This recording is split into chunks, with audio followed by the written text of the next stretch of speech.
semua, Assalamualaikum. Kembali lagi dengan saya, Ipung Tia. Di video kali ini, saya akan berbagi informasi berkaitan dengan kelanjutan informasi sebelumnya tentang penerapan sistem merit. Dan kali ini yang akan saya bagikan untuk kalian berkaitan dengan aspek-aspek penilaiannya.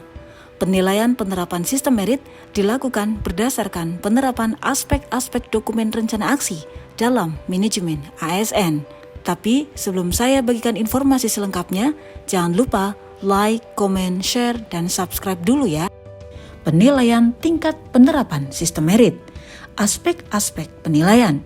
Penilaian penerapan sistem merit dilakukan berdasarkan penerapan aspek-aspek dokumen rencana aksi. Penilaian penerapan sistem merit dilakukan berdasarkan penerapan aspek-aspek dokumen rencana aksi dalam manajemen ASN. Penerapan aspek perencanaan kebutuhan pegawai meliputi instansi pemerintah mempunyai peta jabatan dan rencana kebutuhan pegawai jangka menengah 5 tahun sekali sesuai dengan nomenklatur jabatan yang telah terstandar sesuai dengan peraturan perundang-undangan, dilengkapi dengan analisis jabatan dan analisis beban kerja yang diinput ke dalam sistem informasi perencanaan kebutuhan pegawai secara nasional yang ditetapkan oleh Menteri. Instansi pemerintah mempunyai data kekurangan dan ketersediaan pegawai yang disusun berdasarkan jabatan, kualifikasi, kompetensi, dan unit kerja yang diinput ke dalam sistem informasi perencanaan kebutuhan pegawai secara nasional. Instansi pemerintah mempunyai data pegawai yang akan memasuki masa pensiun hingga 5 tahun mendatang yang disusun berdasarkan pangkat, jabatan, kualifikasi, kompetensi, dan unit kerja yang diinput ke dalam sistem informasi perencanaan kebutuhan secara nasional. Instansi pemerintah mempunyai rencana pemenuhan kebutuhan yang dirinci menurut nama jabatan, kualifikasi, kompetensi, dan unit kerja yang akan diisi melalui pengadaan CPNS, P3K, ataupun perpindahan PNS dari instansi lain yang diinput ke dalam sistem informasi perencanaan kebutuhan pegawai secara nasional. Dan instansi pemerintah mempunyai database kepegawaian yang menyajikan data ketersediaan pegawai yang disusun menurut jabatan, pangkat, unit kerja, kualifikasi dan kompetensi, dan data jumlah pegawai yang akan memasuki masa pensiun dalam 5 tahun yang disusun menurut jabatan, pangkat, dan unit kerja. Penerapan aspek pengadaan meliputi instansi pemerintah mempunyai rencana tahunan pengadaan ASN yang disusun menurut jumlah, jenis jabatan, pangkat, kualifikasi, kompetensi, dan unit kerja yang akan diisi melalui pengadaan CPNS, P3K, ataupun perpindahan PNS dari instansi lain yang diinput ke dalam sistem informasi perencanaan kebutuhan pegawai secara nasional. Instansi pemerintah mempunyai kebijakan internal pengadaan ASN mencakup pengadaan dari jalur CPNS, P3K, serta perpindahan PNS dari instansi lain yang terkait dengan pengadaan ASN secara terbuka, kompetitif, transparan, dan tidak diskriminatif. Instansi pemerintah mengumumkan secara terbuka pelaksanaan pengadaan ASN baik dari CPNS, P3K, ataupun perpindahan PNS dari instansi lain melalui media regional dan nasional, baik media cetak maupun media elektronik. Instansi pemerintah menempatkan CPNS atau PNS pada penempatan pertamanya sesuai dengan jabatan yang dilamar. Dan instansi pemerintah telah melaksanakan pelatihan prajabatan bagi CPNS di instansinya paling lambat 1 tahun setelah pengangkatan CPNS. Yang selanjutnya, penerapan aspek pengembangan karir meliputi sub-aspek standarisasi jabatan, penerapan standar kompetensi jabatan, penyusunan profil kompetensi ASN, penyusunan rencana pengembangan kompetensi, dan manajemen talenta dan rencana suksesi. Penerapan sub-aspek standarisasi jabatan meliputi instansi pemerintah telah menetapkan nomenklatur jabatan fungsional pada setiap unit kerja sesuai dengan tugas dan fungsi organisasi. Instansi pemerintah telah menetapkan nomenklatur jabatan pelaksana pada setiap unit kerja sesuai dengan tugas dan fungsi organisasi. Yang selanjutnya, penerapan sub-aspek standar kompetensi jabatan terdiri atas instansi pemerintah menyusun standar kompetensi untuk seluruh jabatan yang terdiri dari kompetensi teknis yang diukur dari tingkat dan spesialisasi pendidikan, pelatihan teknis fungsional, dan pengalaman bekerja secara teknis. Kompetensi manajerial yang diukur dari tingkat pendidikan, pelatihan struktural atau manajemen, dan pengalaman kepemimpinan. Kompetensi sosiokultural yang diukur dari pengalaman kerja berkaitan dengan masyarakat majemuk dalam hal agama, suku, dan budaya, sehingga memiliki wawasan kebangsaan. Instansi pemerintah menetapkan standar kompetensi jabatan untuk seluruh jabatan sesuai ketentuan yang berlaku dengan keputusan PPK.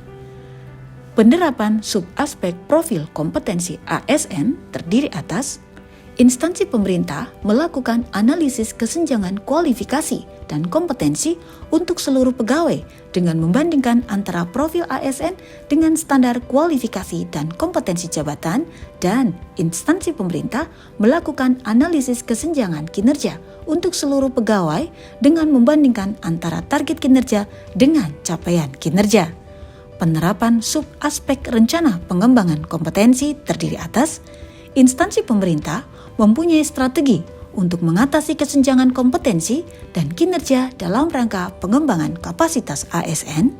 Instansi pemerintah mempunyai program diklat yang disusun berdasarkan analisis kebutuhan untuk diklat kepemimpinan, teknis dan fungsional sesuai dengan kebutuhan, dan instansi pemerintah menyusun rencana pengembangan kompetensi yang disusun berdasarkan analisis kesenjangan kompetensi dan kesenjangan kinerja dalam bentuk penyelenggaraan pendidikan dan pelatihan, praktik kerja, pertukaran pegawai, coaching counseling, dan mentoring. Penerapan subaspek manajemen talenta dan rencana suksesi terdiri atas instansi pemerintah melakukan pemetaan talenta dengan menggunakan metode yang objektif dan dilakukan oleh lembaga penilai yang terakreditasi atau tim asesor yang bersertifikat. Instansi pemerintah melakukan pemetaan talenta untuk seluruh pegawai, mulai dari jabatan pimpinan tinggi, jabatan administrator, jabatan pengawas, jabatan fungsional, dan jabatan pelaksana. Instansi pemerintah mempunyai kelompok rencana suksesi atau talent pool yang disusun berdasarkan kesesuaian kompetensi manajerial dan kompetensi di bidang tertentu, dan diperbaharui secara berkelanjutan yang diperoleh melalui pemetaan talenta. Instansi pemerintah melakukan penyusunan rencana suksesi atau talent pool berdasarkan hasil pemetaan talenta dengan mempertimbangkan pola karir instansi. Selanjutnya, penerapan aspek promosi dan mutasi meliputi instansi pemerintah telah menetapkan pola karir instansi yang disusun berdasarkan pola karir nasional. Instansi pemerintah melaksanakan mutasi dan promosi berdasarkan rencana suksesi dan mempertimbangkan pola karir instansi. Instansi pemerintah mempunyai kebijakan pengisian jabatan pimpinan tinggi, jabatan administrator, dan jabatan pengawas secara terbuka dan kompetitif, dan instansi pemerintah melaksanakan kebijakan pengisian jabatan pimpinan tinggi, jabatan administrator, dan jabatan pengawas secara terbuka dan kompetitif secara regional atau nasional. Adapun penerapan aspek manajemen kinerja meliputi instansi pemerintah mempunyai kontrak kinerja terukur. Instansi pemerintah menerapkan metode penilaian kinerja yang objektif dan terukur untuk seluruh pegawai. Instansi pemerintah melakukan penilaian kinerja secara berkala untuk memastikan tercapainya kontrak kinerja. Instansi pemerintah melakukan penilaian kinerja secara berkala setiap 3 bulan sekali. Instansi pemerintah menggunakan hasil penilaian kinerja sebagai pertimbangan utama dalam pengembangan karir. Instansi pemerintah melakukan analisis permasalahan kinerja dan menyusun strategi untuk mengatasi masalah kinerja yang rendah serta melaksanakan strategi tersebut. Instansi pemerintah menyusun analisis permasalahan kinerja dan menyusun strategi penyelesaiannya, dan instansi pemerintah menyusun dan menetapkan kebijakan yang mengaitkan hasil penilaian kinerja dengan keputusan manajemen terkait pembinaan dan pengembangan karir, promosi, mutasi, demosi, dan rotasi, serta pendidikan dan pelatihan. Sementara penerapan aspek penggajian, penghargaan, dan disiplin meliputi instansi pemerintah menyusun dan menerapkan kebijakan pembayaran tunjangan kinerja berdasarkan hasil penilaian kinerja. Instansi pemerintah menggunakan tunjangan kinerja sebagai satu-satunya faktor penentu besaran tunjangan kinerja yang diterima pegawai. instansi pemerintah menyusun, menetapkan, dan menegakkan kode etik dan kode perilaku ASN yang berlaku di lingkungan instansi dan sudah dibentuk tim penegakan kode etik dan kode perilaku secara konsisten.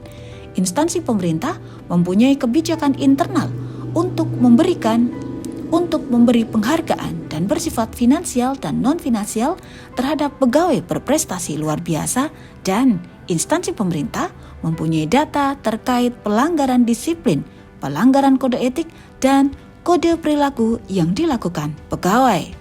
Penerapan aspek perlindungan dan pelayanan meliputi instansi pemerintah mempunyai kebijakan perlindungan hukum, program persiapan pensiun, dan program lainnya, dan instansi pemerintah menyediakan fasilitas yang memberi kemudahan bagi pegawai yang membutuhkan pelayanan administrasi. Dan yang terakhir, penerapan aspek sistem informasi meliputi instansi pemerintah mempunyai sistem informasi kepegawaian yang berbasis online yang terintegrasi dengan sistem penilaian kinerja, penegakan disiplin, dan pembinaan pegawai. Instansi pemerintah mempunyai aplikasi e-performance yang terintegrasi dengan sistem informasi kepegawaian yang berbasis online. Instansi pemerintah memiliki dan menggunakan e-office untuk memudahkan pelayanan administrasi kepegawaian, perkantoran, dan pelayanan lainnya. Dan instansi pemerintah mempunyai dan menggunakan pusat penilaian kompetensi atau assessment center untuk pembinaan karir seluruh pegawai. Demikian informasi yang bisa saya bagikan untuk Anda. Semoga informasi ini bermanfaat. Tetaplah menjadi manusia yang bermanfaat bagi orang-orang di sekitar. Tidak lupa, bekerjalah dengan bahagia, karena bekerja dengan bahagia akan memudahkan setiap penyelesaian tugas kita. Saya Pung Tia mengucapkan terima kasih karena Anda masih bersedia menonton video ini hingga akhir. Jangan lupa terus tonton video-video saya berikutnya ya.